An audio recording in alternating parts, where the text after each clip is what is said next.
అవినాష్ రెడ్డి, నీ ఇంటి పక్కనే నా ఇల్లుంది, ఏం చేసుకుంటావో చేసుకో అంటూ జైలు నుంచి బెయిల్ మీద బయటకు వచ్చినటువంటి దస్తగిరి అవినాష్ రెడ్డికి సవాల్ చేసిన నేపథ్యంలో ఈ అంశానికి సంబంధించి మనతో మాట్లాడేందుకు ప్రముఖ రాజకీయ విశ్లేషకులు అంకమరావు గారు మనతో ఉన్నారు. సార్తో మాట్లాడదాం. సార్ నమస్తే. సార్ నమస్తే కృష్ణ గారు. అవినాష్ రెడ్డి, నీ ఇంటి పక్కనే నా ఇల్లుంది, ఏం చేసుకుంటావో చేసుకో అంటూ అవినాష్ రెడ్డికి సవాల్ చేశారు దస్తగిరి. ఏంటి సార్ ఈ అంశాన్ని ఎలా చూడొచ్చు? దమ్మున్న దస్తగిరి అంటే ఇంకా బాగుంటుందేమో. ఓకే.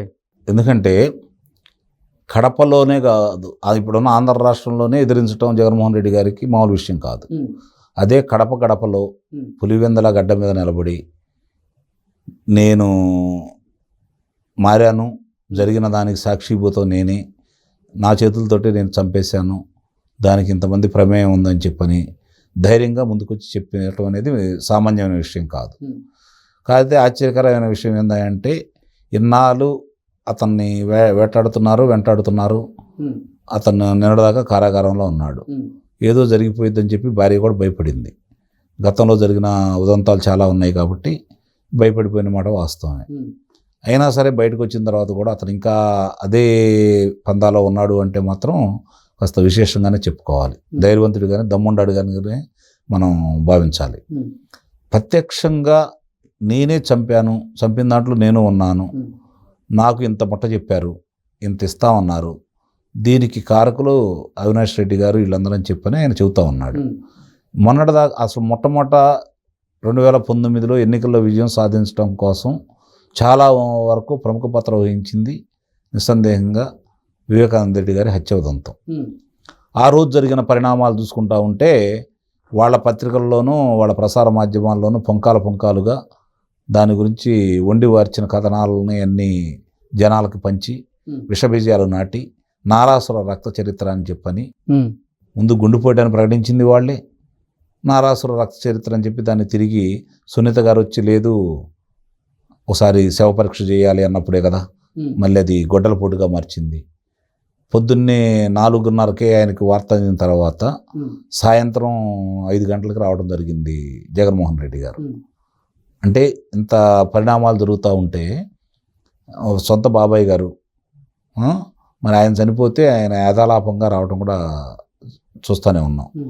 ఇవన్నీ కూడా అప్పుడు జనానికి ఎక్కడో మళ్ళాటాలకు కాస్త అనుమానం కలిగినా కూడా మిగిలిన వాళ్ళందరూ కూడా నిజమే కావచ్చు అనే అభిప్రాయానికి వచ్చిన మాట వాస్తవమే. దానికి ఎందుకంటే బలంగా ఆ రోజు ఎందుకు నమ్మారు అంటే అంతకుముందు కోడి కత్తి ఉదంతం ఒకటి విశాఖపట్నం విమానాశ్రయంలో జరిగింది. సహజంగా అప్పుడు ఎవరికి అనుమానం రాలేదు, నిజమే చంద్రబాబు నాయుడు గారు చేయించారేమో అనే అభిప్రాయం కూడా కలిగింది. మామూలుగా ఏ విమానాశ్రయంలో అయినా సరే కెమెరాలు, సీసీ కెమెరాలు అనేవి బాగా పనిచేస్తాయి. కానీ ఈ ఉదంతానికి సంబంధించింది ఏది కూడా ఇంతవరకు లేదు. అప్పుడే సీసీ కెమెరాలు అయిపోయినాయి. ఇది కావాలని అందరూ కలిసి చేశారని చాలా స్పష్టంగా అర్థమైపోయింది. మరి ఎందుకు ఆ గంట సేపే కెమెరాలు పనిచేయలేదు? ఓకే. ఇది కూడా తర్వాత దానికి సంబంధించినటువంటి విచారణ సంస్థ కూడా, కేంద్ర NIA విచారణ సంస్థ కూడా వాళ్ళు కూడా దీంట్లో ఎలాంటి కుట్ర కోణం లేదు అనేది చాలా స్పష్టంగా చెప్పడం కూడా జరిగింది. మరి నా 5 సంవత్సరాల కాలంలో ఎప్పుడు కూడా అక్కడికి వెళ్ళేసి న్యాయస్థానంలో ఇతనే నన్ను పొడిచాడని చెప్పి చెప్పలేదు, ఇదే నా గాయం అని చెప్పి చూపించట్లేదు. కాబట్టి అట్లాగే ఇది కూడా ఆ రోజైతే ఏ విధంగా అయితే నమ్మించారో ఇక్కడికి వచ్చిన తర్వాత వివేకానంద రెడ్డి గారి హత్యను కూడా ఆ విధంగానే నమ్మించడం కూడా జరిగింది. సరే, వాళ్ళ దురదృష్టం, వాళ్ళు అనుకునేవన్నీ ఎదురు తిరుగుతూ ఉన్నాయి. ఇప్పుడు ప్రజల అభిమానం ఉండదు కాబట్టి ముఖ్యమంత్రి అయ్యేవు నువ్వు. హత్య జరిగిందనుకోండి హంతకుడు అవుతారు కదా, ఎవరన్నా కావచ్చు. ఇప్పుడు వాళ్ళని కాపాడటానికి ఈయన ప్రయత్నం చేస్తాడని చెప్పి ప్రజలందరికీ అర్థమైపోయింది. వీళ్ళ వల్ల జరుగుతున్నటువంటి కుటుంబంలో జరుగుతున్నటువంటి ఈ యొక్క పరిణామాల వల్ల చాలా స్పష్టంగా ప్రజలందరికీ, ఆంధ్ర రాష్ట్ర ప్రజలందరికీ జరిగిన ఒక మంచి ఏందయ్యా అంటే ఇది చంద్రబాబు నాయుడు గారికి కానీ తెలుగుదేశం పార్టీ వాళ్ళకి కానీ సంబంధం లేదు. కుటుంబంలో జరిగినటువంటిది ఇది. రాజకీయ ఆధిపత్యం కోసం రాజకీయంగా జరిగినటువంటి హత్య అనేది చాలా స్పష్టంగా అర్థమైపోయింది. దానికి ఈ దస్తగిరి అనే వ్యక్తి కూడా వివరంగా చెబుతూ ఈరోజు ముందుకెళ్తా ఉన్నాడు. దాన్ని తప్పించడం కోసం, దారి మళ్లించడం కోసం ఈరోజు వరకు కూడా అవినాష్ రెడ్డి గారిని కర్నూలులో ఎంత నాటకం ఆడింది సిబిఐ చూస్తూనే ఉన్నారు. ఆ తర్వాత ఆయన ఎక్కడ అరెస్ట్ చేశారో వాళ్ళకే తెలియాలి, ప్రజలకు మాత్రం తెలియదు. ఆయన్ని అదుపులో తీసుకున్నారు, విడుదల చేశారు. ఇప్పుడు ఇవన్నీ ఒక్కోడొక్కడు బయటకు వస్తూ ఉంటే, కానీ కేంద్ర సంస్థలు కూడా పురోగతి మాత్రం వాళ్ళు ఏ విధంగా సాధించారో మనకైతే తెలియదు, కానీ ప్రజలకు వివరించే దాంట్లో మాత్రం వెనకబడిపోయారు. ఇప్పుడు ఈయన సమర్థుడా అసమర్థుడా అని చెప్పుకోవడానికి ఒకే ఒక ఉదంతం. నీ తండ్రి తర్వాత తండ్రి స్థానంలో ఉన్నటువంటి వివేకానంద రెడ్డి గారు హత్య చేయబడితే ఈ 4 సంవత్సరాల 8 నెలల ఈ రోజుతో వచ్చేసరికి 26 రోజులు. మరి ఆ పురోగతి ఏం సాధించావు? నీ రక్షక భటులందరూ ఏం చేస్తున్నారు? దాని గురించి ఎందుకు, నీ దగ్గర ఉన్నటువంటి ఆధారాలు ఏంటి, ఎందుకు బహిర్గతం చేయలేకపోతున్నావు? ఎన్ని సంవత్సరాలు పట్టింది దాని గురించి తెలుసుకోవడం కోసం? ఇవన్నీ ఒకసారి కనుక మనం తిరిగి ఆలోచించుకుంటూ ఉంటే దస్తగిరి చెప్పింది వాస్తవానికి చాలా వాస్తవాలు ఉన్నాయని దాంట్లో ఒక్కోటి మనకు అర్థమైపోతూ ఉంది. ఈ టైంలో దస్తగిరి అవినాష్ రెడ్డిని సవాల్ చేయాల్సిన అవసరం ఎందుకు వచ్చింది అని అంటే ఇప్పుడు అతన్ని ఏదో ప్రాణహాని ఉందని వాళ్ళ భార్య వీళ్ళందరూ బాధపడుతూ ఉన్నారు, అందరూ భయపడుతున్నారు. అతను ధైర్యంగా చెబుతున్నాడు, నన్ను ఏం చేస్తారో చేసుకోండి, నేను ఇక్కడే ఉంటాను. ఇప్పుడు బాలకృష్ణ కూడా సార్వత్రిక ఎన్నికల ముందే వివేకానంద రెడ్డి గారి హత్య జరిగిన నేపథ్యంలో ఇప్పుడు కూడా అంటే ఈయన ఏమన్నా హత్య చేసేటువంటి కుట్ర జరుగుతుందని ఆయన భావించే ఇటువంటి సవాల్ అంటే వాళ్ళ భార్య గారు ఇంతకు ముందే చెప్పడం కూడా జరిగింది కదా, నా భర్తకి ప్రాణహాని ఉంది, రక్షణ కల్పించండి అని చెప్పని వేడుకుంటున్నారు కదా వాళ్ళు. సహజంగానే వాళ్ళందరూ ఎన్నికల ముందు మళ్ళీ ఏదో జరిగిద్దని చెప్పని భయంతో ఉన్నారు. మరి అతను జరుగుతున్న పరిణామాలన్నీ చూసుకుంటా ఉంటే ఇబ్బందికరమైన పరిణామాలే అవి.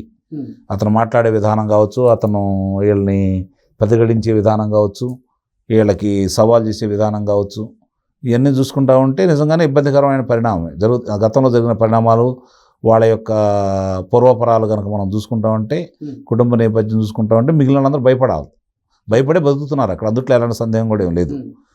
ఇప్పుడు మరి ఇతను ఇంత ధైర్యంగా మాట్లాడుతున్నాడంటే తెగింప, లేకపోతే ఎన్నికల ముందు నన్ను ఏం చేయలేకపోతారనే ఒక ధైర్యమా, లేకపోతే మళ్ళీ నాకంటూ ఏదన్నా జరిగితే అది వీళ్ళ మెడకే జుట్టుకొని వీళ్ళు రాజకీయంగా ఇబ్బంది పడతారని చెప్పి భయపడుతున్నారని ధైర్యమో తెలియదు. కానీ మొత్తానికి మాత్రం అతను చాలా ధైర్యవంతుడుగానే మనకు కనపడుతూ ఉన్నాడు. హత్య చేశాడంటేనే ధైర్యవంతుడు, అందులో ఎలాంటి సందేహం కూడా లేదు. బయటకు వచ్చి చూడటం మాత్రం చాలా విచిత్రమే. అందులో కూడా అది వీళ్ళు అనుకున్న ఎందుకు ఎదురు తిరిగిందో ఇప్పటికీ నాకు అర్థం కాని విషయం. కాబట్టి ఎన్ని దృష్టిలో పెట్టుకుంటే మాత్రం ఎట్టి పరిస్థితుల్లో కూడా వివేకానంద రెడ్డి హత్య అనేది జగన్మోహన్ రెడ్డి గారి పరివారం చుట్టూనే తిరుగుతుంది, వాళ్ళ మెడకే చుట్టుకోబోతుంది. Okay sir, thank you so much. Avinash Reddy, నీ ఇంటి పక్కనే నా ఇల్లుంది, ఏం చేసుకుంటావో చేసుకో అంటూ జైలు నుంచి బెయిల్ మీద బయటకు వచ్చినటువంటి దస్తగిరి అవినాష్ రెడ్డికి సవాల్ చేసిన నేపథ్యంలో ఈ అంశానికి సంబంధించి మనతో మాట్లాడేందుకు ప్రముఖ రాజకీయ విశ్లేషకులు అంకమరావు గారు మనతో ఉన్నారు. సార్తో మాట్లాడదాం. సార్ నమస్తే. సార్ నమస్తే కృష్ణ గారు. అవినాష్ రెడ్డి, నీ ఇంటి పక్కనే నా ఇల్లుంది, ఏం చేసుకుంటావో చేసుకో అంటూ అవినాష్ రెడ్డికి సవాల్ చేశారు దస్తగిరి. ఏంటి సార్ ఈ అంశాన్ని ఎలా చూడొచ్చు? దమ్మున్న దస్తగిరి అంటే ఇంకా బాగుంటుందేమో. ఓకే, ఎందుకంటే కడపలోనే కాదు, అది ఇప్పుడున్న ఆంధ్ర రాష్ట్రంలోనే ఎదిరించడం జగన్మోహన్ రెడ్డి గారికి మామూలు విషయం కాదు. అదే గడపలో పులివెందల గడ్డ మీద నిలబడి నేను మారాను, జరిగిన దానికి సాక్షిభూతం నేనే, నా చేతులతోటి నేను చంపేశాను, దానికి ఇంతమంది ప్రమేయం ఉందని చెప్పని ధైర్యంగా ముందుకొచ్చి చెప్పడం అనేది సామాన్యమైన విషయం కాదు. కాకపోతే ఆశ్చర్యకరమైన విషయం ఏంటంటే ఇన్నాళ్ళు అతన్ని వెంటాడుతున్నారు.